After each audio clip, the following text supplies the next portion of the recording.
나는 한 게 없어요. 자, 여기서 갔는데 헤드가 이렇게 헤드 스피드가 나면서 내가 손이 따라갔으면 이 헤드 스피드는 절대 나지 않을 거예요. 네, 안녕하세요. 황한수 프로입니다. 우리가 아이언을 사실은 아주 간결하게 스윙을 하는데도 불구하고 비거리를 많이 내는 모습을 선수들의 스윙에서 발견할 수 있습니다. 쟤들은 도대체 비거리 내는 무슨 약이라도 먹었나 이렇게 생각할 수가 있는데요. 사실은 그 안에는 많은 그 부단한 숨은 자신의 노력이 숨겨져 있다는 거죠. 그런 측면에서 오늘 우리가 비거리의 아이언 비거리, 물론 이게 드라이버 비거리까지 다 포함되는 얘기인데요.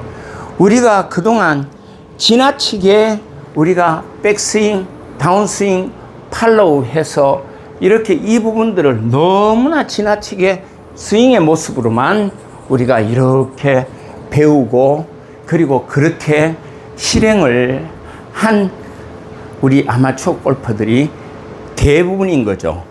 그 대부분의 골퍼들이 정작 임팩트 순간에는 어떤 우리가 분명한 기술적 노하우가 있음에도 불구하고 오로지 그냥 겉으로 보이는 이 모션이 가서 이렇게만 공을 쳐왔다는 거죠. 실제로 그 모습 속에서 우리가 공이 맞지 않는 건 아닙니다. 맞아요. 근데 문제는 효율적이지 않다는 거죠. 우리가 여기 지금 제가 8번 아이언이라면 8번 아이언 갖고 우리가 선수들은 때로는 130 상황에 따라 보내기도 하지만 때로는 이 클럽을 가지고 170m라는 거리를 보내기도 합니다. 물론 그건 우리가 로프트, 디로프트 된 상황에서 눌러치고 그 상황에 맞는 라이 상태가 만들어지는 게 전제 조건이긴 하지만 그러나 우리가 일반적으로 대다수 평균치로 보았을 때 아마추어 골퍼들이 결국에는 이 임팩트 순간에 우리가 풀고 던지고 하는 이런 아주 짧은 순간에 임팩트 순간에 이루어지는 그 동작들을 거의 잘 못 하시거든요. 그래서 결과적으로 비거리가 아이언 비거리가 나지 않는 겁니다. 임팩트를 강하게 이렇게 터는 듯한 동작을 만들어내지 못하기 때문에 이런 우리가 비거리가 나올 수밖에 없고 또 그런 비거리 때문에 결국에는 내가 세컨샷에서 그린에 올리지 못하는 아이언 같은 경우에 또 드라이버 같은 경우에는 거의 180에서 190 그래서 200을 넘기가 참 힘든 거죠 사실은.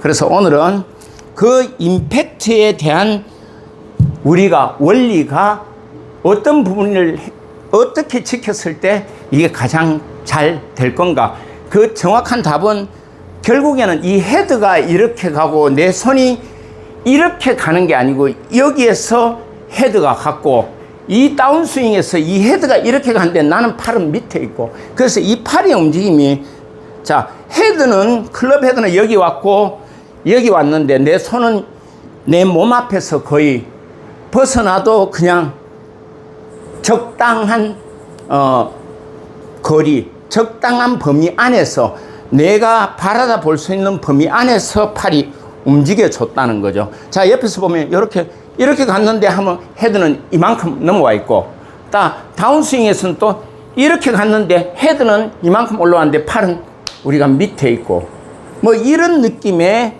속에서 우리가 무엇을 발견할 수 있나 그러면 결국 이 팔의 움직임과 이 헤드의 움직임의 편차가 크면 클수록 많으면 많을수록 헤드가 공에 전달되는 다운브로의 터치의 힘이 임팩트 힘이 강해진다는 거죠.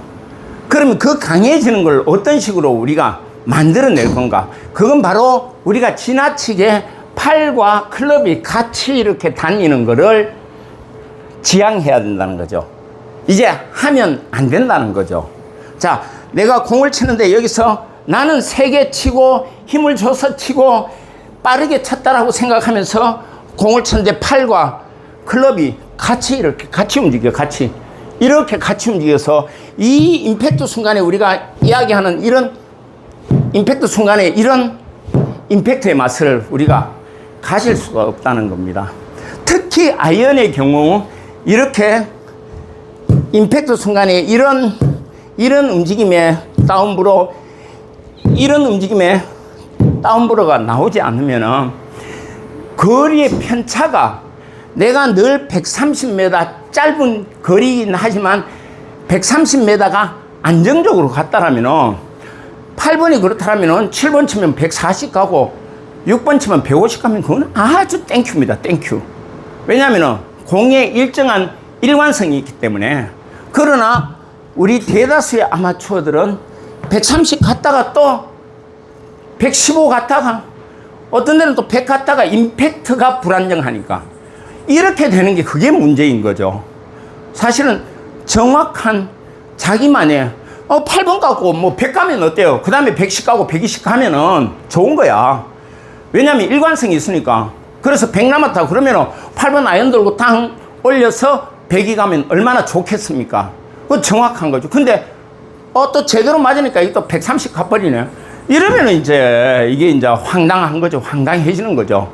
그래서 우리가 임팩트라고 얘기하는 이유가 바로 임팩트 순간에 쏟아지는 어떤 힘이 우리가 일관성 있는 일정한 패턴의 힘을 만들어낼 때 우리는 일정한 거리가 나갈 수 있는데 그 거리의 핵심은 바로 내가 힘을 줘서 칠 때는 이 힘을 10이라는 힘에서 9도 줄 수 있고 8도 줄 수 있고 7도 줄 수 있고 내 선택의 영향에 따라서 그렇게 가지각색으로 나올 수 있다는 거죠. 그러나 우리가 힘을 뺐을 때는 제로 베이스는 항상 제로 베이스로 들어가는 거죠.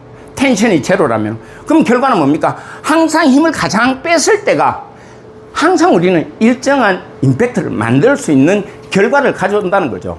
그래서 우리가 선수들이나 프로들이 항상 이야기할 때 임팩트 때 힘을 주는 것이 아니고 힘을 빼서 일관성을 만들어내야 된다. 힘을 뺄 때 우리는 일관성을 확보하게 된다는 거죠. 자, 여기서 제가 이제 여기서 헤드가 가고 백스윙 적었습니다. 그렇게 크지 않았습니다.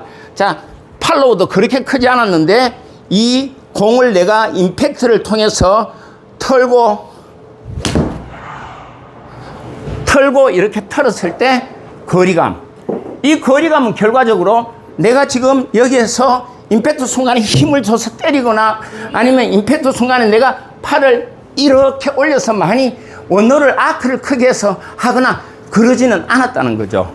결국 그 비결은 우리가 임팩트 순간에 바로 여기에서 우리가 얼마나 이 부분을 잘 털고 바로 전완근의 회전과 릴리즈라는 이 동작들이 힘이 빠졌을 때 빠진 제로 상태, 텐션의 제로 상태에서 바로 털어낼 수 있을 때, 이 털어낼 수 있을 때 바로 우리가 그때 그립끝과 삼두가 들어가면서 이렇게 공을 향해 가면 저절로 헤드가 돌아오면서 우리는 브레이크 현상도 저절로 알게 되는 거고, 그리고 나도 모르는 사이에 그 브레이크 동작을 실행하게 된 겁니다.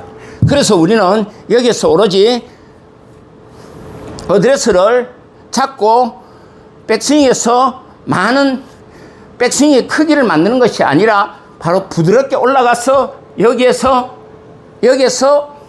옆구리쯤에서 여기서 터는, 그립 끝이 내려오면서 3도가 내려오면서 털어내는, 팔을 뿌려내는 이 동작을 통해서 우리는 브레이크와 가속과 감속을 같이 동시에 이루어지게 만드는 겁니다. 자, 다시 제가 한번 쳐볼게요. 여기서 자, 이렇게 제가 방금 이렇게 외회전으로 왼팔에 전완근을 임팩트 순간에 돌리고 릴리즈를 통해서 했을 때 제가 비거리가 그렇게 나도 모르는 비거리가 나는 거지. 결국에는 나는 한 게 없어요. 자, 여기서 갔는데 헤드가 이렇게 헤드 스피드가 나면서 내가 손이 따라갔으면 이 헤드 스피드는 절대 나지 않을 거예요. 나는 내 몸의 헤드 스피드는 바로 이 헤드를 다운스윙과 그립 끝과 3두가 내려오면서 헤드를 보내줬을 때 이 그립 끝은 바로 내가 옆에서 바라다 볼 수 있는 높이에서 이 헤드는 타까지 한번 올라가 있다는 느낌. 그래서 이 편차, 다시 한번요. 여기서 우리가 짧든 길든 간에 여기서 내가 헤드가 충분히 가고 이런 느낌의 샷. 이런 느낌의 샷을 했을 때 우리는 여기에서 아주 강한 임팩트 맛을 이런 던지고 터는 이런 동작을 만들어낼 수 있다는 거죠. 자, 이거를 가지고 이제 완벽하게 한번 털어서 거리를 한번 내보겠습니다.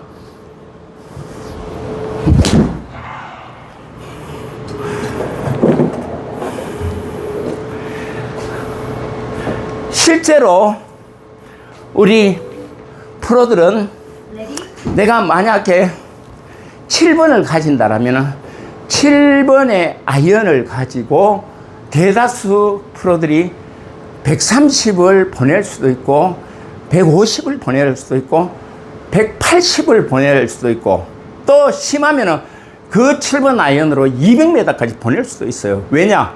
바로 우리가 여기에서 임팩트 순간에 디로프트 시키는 이 기술적 동작 때문에 그게 가능하게 되는 거죠.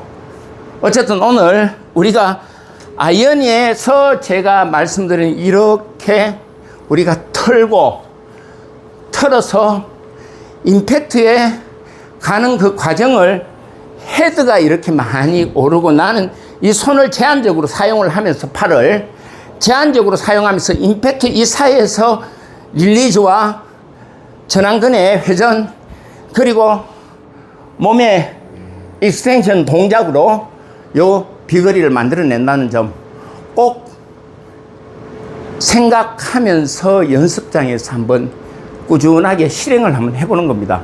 그랬을 때 우리는 당장에 10m가 늘지는 않습니다. 1m, 1m. 그러다가 어떤 데는 또 한 2m 후퇴했다가 그리고 다시 3m가 가고 하는 이 과정, 반복되는 과정 속에서 어느 일정한 시간이 지났을 때 그 동작이 됐을 때 우리는 비거리가 내가 좀 늘었구나. 필드에서도 늘었구나. 라는 것을 스스로 깨닫게 되는 겁니다. 감사합니다.